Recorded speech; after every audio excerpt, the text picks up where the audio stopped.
Bonjour, je m'appelle Mariam Yesh, élève en première année S5. Aujourd'hui, je vais vous présenter mon travail intitulé LESP32, Architecture, Connectivité et Programmation. Au cours de cette présentation, je commencerai par vous introduire LESP32, puis j'aborderai son architecture, sa connectivité, et enfin, la programmation avec MicroPython. LESP32 est un microcontrôleur tout en un, très apprécié pour sa capacité à se connecter à la fois en Wi-Fi et en Bluetooth, tout en maintenant une faible consommation d'énergie. Ces caractéristiques le rendent idéal pour les projets IoT tels que la domotique, la robotique et les objets connectés. Ce qui le rend particulièrement attractif, c'est qu'il combine puissance et coût abordable.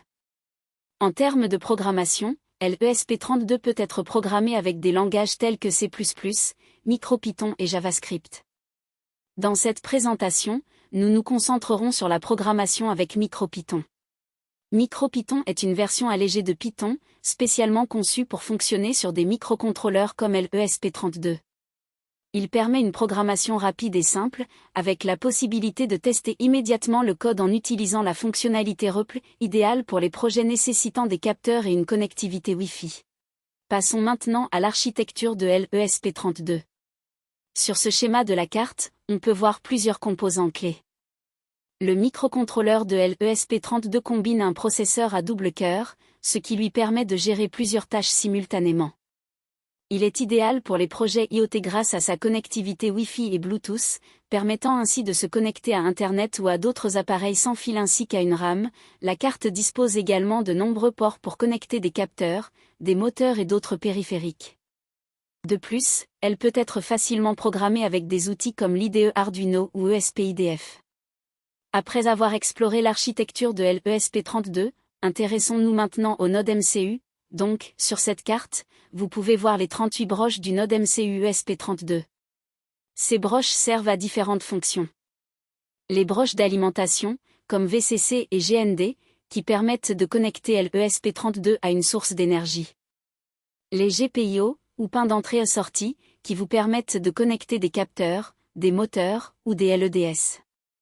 Les broches analogiques, qui peuvent être utilisées pour lire des signaux analogiques, par exemple, la température d'un capteur. Et enfin, les pins PWM, qui sont utiles pour contrôler la vitesse des moteurs ou l'intensité de la lumière. Maintenant que nous avons vu les pins et leurs différentes fonctions, explorons plus en détail les caractéristiques techniques de LESP32. Alors, LESP32 est équipé d'un processeur double cœur qui fonctionne à une vitesse de 240 MHz, ce qui le rend très rapide pour de nombreux projets. Il possède également 520 KO de RAM et jusqu'à 16 mégaoctets de mémoire flash, idéal pour stocker des programmes complexes. Et le meilleur dans tout ça, c'est qu'il consomme peu d'énergie, ce qui le rend parfait pour les applications alimentées par batterie. Après avoir vu les broches, concentrons-nous maintenant sur l'alimentation et la connectivité, qui sont essentielles pour les capacités IoT de LESP32. Ce microcontrôleur fonctionne avec une alimentation de 3,3 V. Toutefois, des cartes comme le node MCU ESP32 intègrent un régulateur qui accepte une entrée de 5 V et la convertit en 3,3 V. Les broches VCC et GND assurent l'alimentation et la mise à la terre, tandis que LESP32 dispose de plusieurs broches pour la connectivité Wi-Fi et Bluetooth, ce qui le rend parfait pour les projets IoT. Pour flasher LESP32 avec MicroPython, commencez par télécharger le firmware compatible depuis le site officiel de MicroPython. Ensuite, installez l'outil ESPTool qui permet d'effacer le flash de la carte et d'y écrire le nouveau firmware. Une fois le flash effectué, vous pouvez vérifier le bon fonctionnement en vous connectant à la carte via le terminal REPL et en testant des commandes simples. Si l'on compare MicroPython et Python, on remarque qu'ils partagent la même syntaxe, mais leurs applications sont bien distinctes. Python est adapté aux projets nécessitant de grandes ressources, comme le traitement de données ou le développement web. MicroPython, en revanche, est conçu pour les systèmes embarqués, optimisant l'utilisation de la mémoire et permettant un contrôle direct du matériel via des microcontrôleurs comme LESP32. Alors que Python dispose d'un large éventail de bibliothèques, MicroPython est plus restreint, se concentrant sur des fonctions essentielles pour des projets IoT. Avant de contrôler une LED avec LESP32, il faut connaître un module essentiel de MicroPython, le module machine. Ce module nous permet de contrôler les broches GPIO, c'est-à-dire les entrées et sorties numériques.